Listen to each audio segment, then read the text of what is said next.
Our next speaker will be Stephen D. Ricks.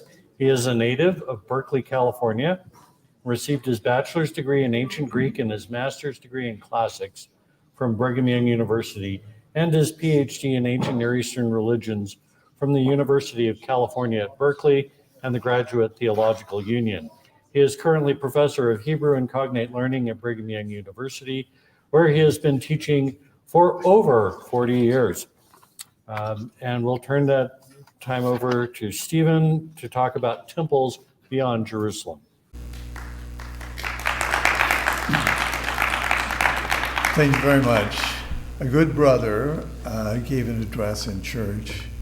At the end of it, as he was leaving, one of the members of the congregation came up and said to him, "Good brother, your talk today was like the Lord's mercy. It surpassed all understanding, and it was like his love. I thought it would endure forever." Anyway, so that our conference today does not endure forever, I'm going to try to short-circuit many of the things. The introductory material I will look at, and the concluding material I will talk about with some for a bit, but most of the rest is something that I will want to simply pass through. You see the title, Temples Beyond Jerusalem.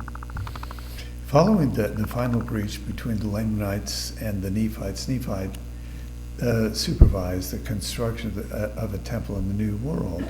He writes, "And I, Nephi, did build a temple, and I did construct it after the manner of the temple of Solomon, save it were not so many precious things, for they were not to be found upon the land, wherefore it could not be built like unto Solomon's temple. But the manner of the construction was like unto the temple of Solomon, and the workmanship was exceeding fine." Opponents of the Book of Mormon have mocked the mention of an Israelite temple outside Jerusalem, since a common belief among 19th century readers of the Book of Mormon was that only one legitimate Israelite temple existed, and that was in Jerusalem. In an article about the church in the April 29th, 1835 number of the New York Weekly Messenger and Young Man's Advocate, the writer notes, "The Book of Mormon represents the temple service continuing in this land, contrary to every precept of the divine law to the Jews in the Bible." Alexander Campbell, who was a visceral and perennial opponent of the church, said this in his publication, The Millennial Harbinger. "The Book of Mormon finds the North American Indians building temples 5,000 miles from Jerusalem, where alone the Jews were to worship, but also offering sacrifices and performing all the functions of the priesthood acceptably to the Lord, still exhorting each other to keep the law of Moses." The number could be multiplied, but in the meantime, archaeological and literary investigations and discoveries have been made that puts the lie to that. There wasn't simply a temple in Jerusalem, but there were also structures outside of Jerusalem, but within the borders of Israel, Arad, Beersheba, Rama, and Mount Gerizim, as well as two in Elephantine and Leontopolis, and this is just astonishing. in any event, we'll want to take a look at each of these. We press on to a discussion of temples and shrines inside the border of Israel. This is the proposed temple complex at Arad. It was discovered by the Israeli archaeologist Yochanan Aharoni and investigated by him for the remainder of his life. After his untimely death in 1976, his wife Miriam, who was also a trained archaeologist in her own right, as well as a couple of others, continued their excavations, and they assert, just as Yochanan Aharoni did, that the temple, there was a temple dedicated to the God of Israel that has a similar structure to the temple. We take a look at that. As you see it, it has a broad room kind of structure. It's quite wide, not terribly long, as opposed to the Temple of Solomon, which had a long room construction where it was quite long and not especially wide. But I do have to say this, the opponents of Aharoni have claimed that this isn't a temple, to which I respond. If it's not a temple, what in the world is it? What is it at all? And the altar that was there squares perfectly in terms of its measurements, 5 by 5 by 3 cubits, and it's probably 7.5 by 7.5 by 4.5 feet, exactly as a tabernacle altar had. Let's press on to this next one. It's a horned altar at Beersheba. If you see the image on the left, that was the way that it looked before it was dismantled and put in a warehouse, that is, to preserve it, not like the Raiders of the Lost Ark, but something about in order to be able to keep it and not have it damaged. On the right-hand side is a reconstruction of it based on its original design, that is at the entrance to the national park in Beersheba, where the original was found, and also in the Israel Museum. They've decided they don't want to have the altar out in the open, so it could become more and more damaged. We go from there to the temple and high place at Rama. And the border, Rama was on the border between the tribe of Benjamin and the tribe of Israel. It was the birthplace and hometown of the prophet Samuel. It was at Samuel that he performed sacrifices for the people, but with no indication of disapproval or of that particular action by the author or authors of 1 Samuel. Here we find the quote, "As they went up to the city," that is Rama, "they met young women coming out to draw water, and they asked them, 'Is the seer here?' They answer, 'He is just ahead of you. Hurry, he has come just now to the city because the people have a sacrifice today on the high place.'" Mount Gerizim is another example of something that is in the Israelite tradition, but not particularly in the Jewish tradition. The tension between the Samaritans and the Jews was palpable during the period of the existence of both those people. And so it is today. Mount Gerizim was the site, according to Josephus, for the construction of The temple, one of the instructions is given in Deuteronomy chapter 11. When the Lord your God brings you into the land you are entering to take possession of it, you shall set the blessing of Mount Gerizim and the curse on Mount Ebal. Are they not beyond the Jordan west of the road going down toward the sun?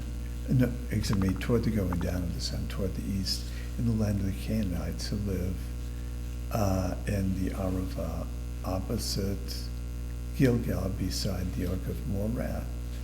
And in the Samaritan text of the Ten Commandments, the name Gerizim is included explicitly. Here we read, it becomes you that across the Jordan you shall raise these stones which I commanded you today on Mount Gerizim and build there the altar to the Lord your God. You shall offer offerings to the Lord your God. You shall offer peace offerings.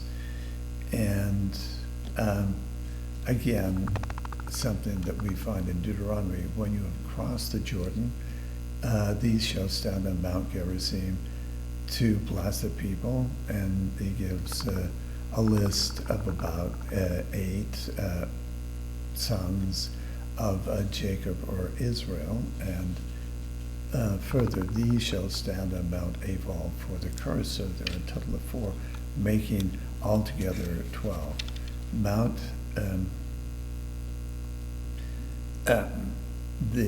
This is an artist's conception of the Samaritan temple at Mount Gerizim. Its length and width is described by Josephus, who lived about a century or so after the Samaritan temple at Mount Gerizim was destroyed by John Hyrcanus and other Jewish participants. And let's press on to this next one. We go to temples and shrines outside of the borders of ancient Israel. Here we see in this image the site of the Elephantine temple. And as a matter of fact, John, he mentioned to me something that was truly remarkable. They have a crosscut of some of the site, which has allowed them to discover the actual location of the Jewish temple at Elephantine. It's just stunning. Let's press on. This, however, is a request for rebuilding the temple at Elephantine. It was sent in 408 BC by the Jewish authorities in Elephantine to the authorities in Jerusalem or in Israel, asking for permission to reconstruct the temple. Here we read in the Elephantine Aramaic papyri, then that Nephi led out the Egyptians. They went into the temple. They destroyed it to the ground. If it seemed good to your lordship, take thought to allow us to rebuild it. In this particular semester, I'm teaching a class in Biblical Aramaic. Biblical Aramaic is a dialect of Imperial Aramaic, and so if you can learn to read Biblical Aramaic, it's a snap to be able to read Elephantine Aramaic. And this forthcoming week, for a few weeks, we are going to be doing readings from the Elephantine Aramaic papyri, including this particular section in which the authorities in Elephantine describe the destruction of the temple and ask permission for the reconstruction of the temple. There are some other deities involved. Traditionally, it's called syncretism, but in fact, these particular deities that have Jewish Israelite kinds of names were deemed, according to Michael Silverman, conceived as servants of the Jewish God, Yahoo, and may receive worship legitimately as his subordinate. Let's continue on to take a look at an artist's conception of the Jewish temple at Elephantine.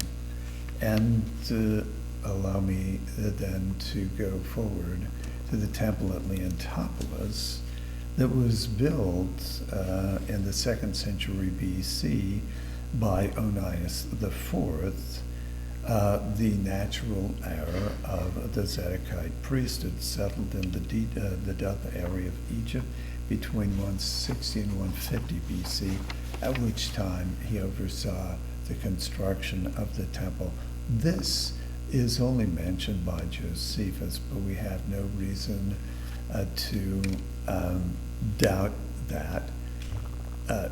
The temple itself that was constructed between 160 and 150 BC continued in operation in Leontopolis, which is in the Delta area in Egypt, for over 220 years until it was closed at the order of the Jewish governor of Judea following the destruction of the temple in Jerusalem. He decided they don't want to have any alternate altars, alternate temples to give the Jews any false hopes, and so the temple itself was shut down, not torn down, but shut down after 220 plus years of service.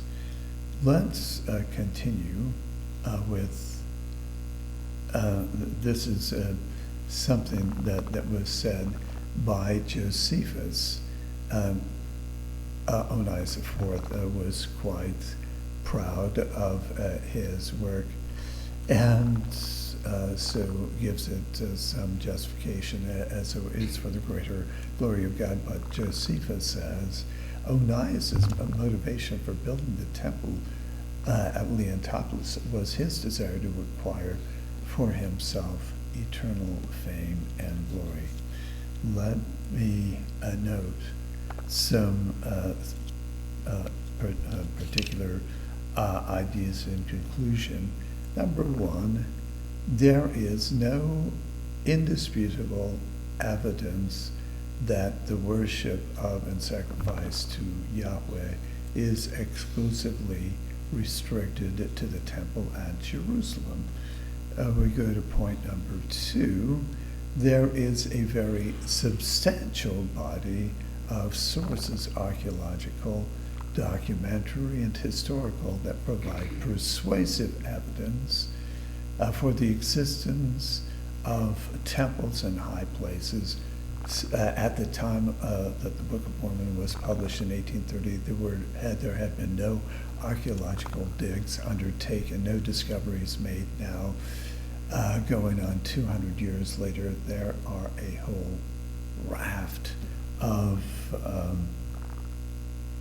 archaeological digs indicating the existence of temples, as well as the discovery of documents at the end of the 19th, beginning of the 20th century, written in Aramaic that include explicit mention of a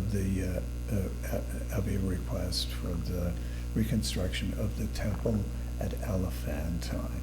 Explicit, on top of which, too, we now can see precisely where that particular Jewish temple at Elephantine was. Allow me to go on to,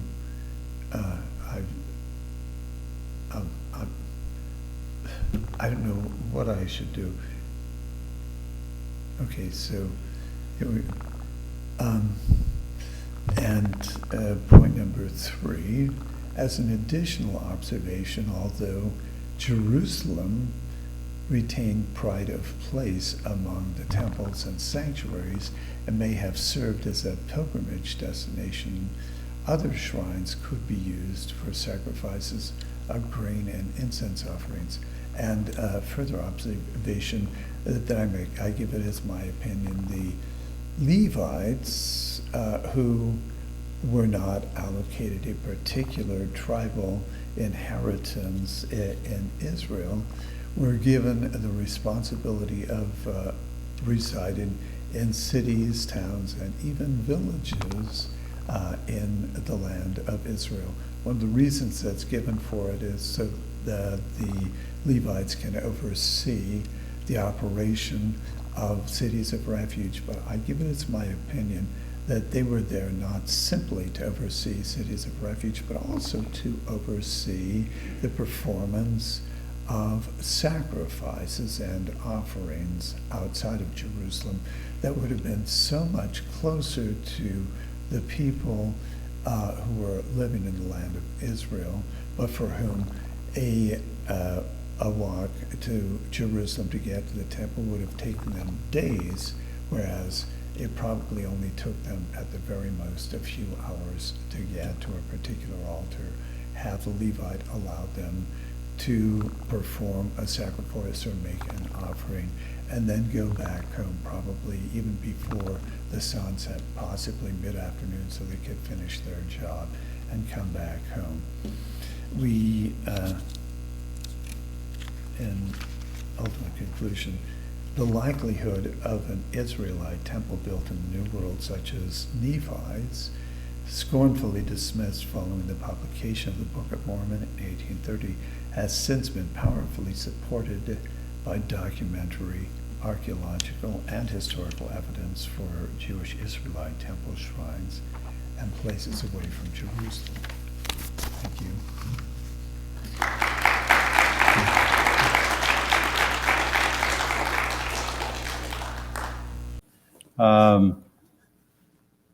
Go ahead. So the Leontopolis temple figures into both some of the Jewish literature and is even mentioned in Josephus.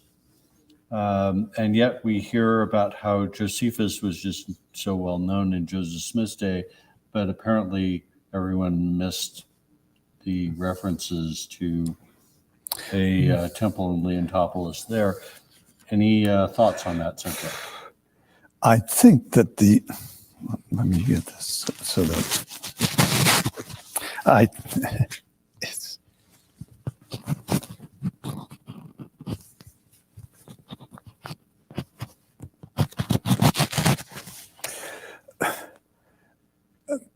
it's eminently possible that even looking at the text in Josephus, they wouldn't have thought seriously that it could have been that this temple outside of Jerusalem could have been built. But now that so much further evidence about temples has been uncovered, now that further evidence has come forth, some people were less disinclined to not. Okay. Let me answer the question. In 1830, because the belief was so widespread that there was no legitimate temple outside of Jerusalem, the scholars at the time didn't look at Josephus and say, this is another evidence of a temple. They just said, probably not in Jerusalem, probably not anywhere else. Now that overwhelming evidence is being produced about the existence of temples, they have begun to ask the question more seriously and answer much more favorably and positively about the existence of a temple. We have time for one more question, and this comes in, I I think on our text line, is there any information about the process of authorizing temples outside of Israel, such as dedications, commissions? As a practical matter, getting permission to construct a temple is something that the Jewish authorities in Elephantine undertook in 408 BC. I am guessing they probably also needed to have permission from the Persian authorities that ruled that particular area before they could actually begin building it. If I remember right, in their petition to get the temple set up, they mentioned that the temple had existed before the Persians actually came in.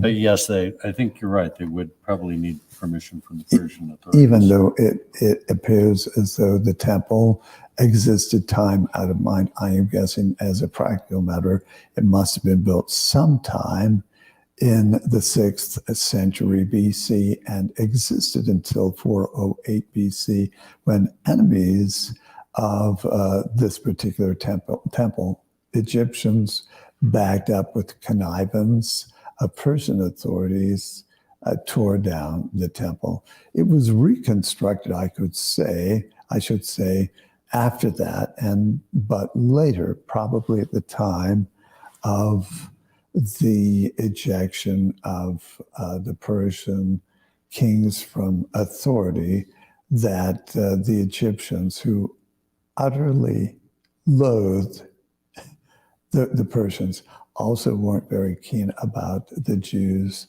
sought to destroying the temple and building a temple of Khnum above it, which later on was also destroyed.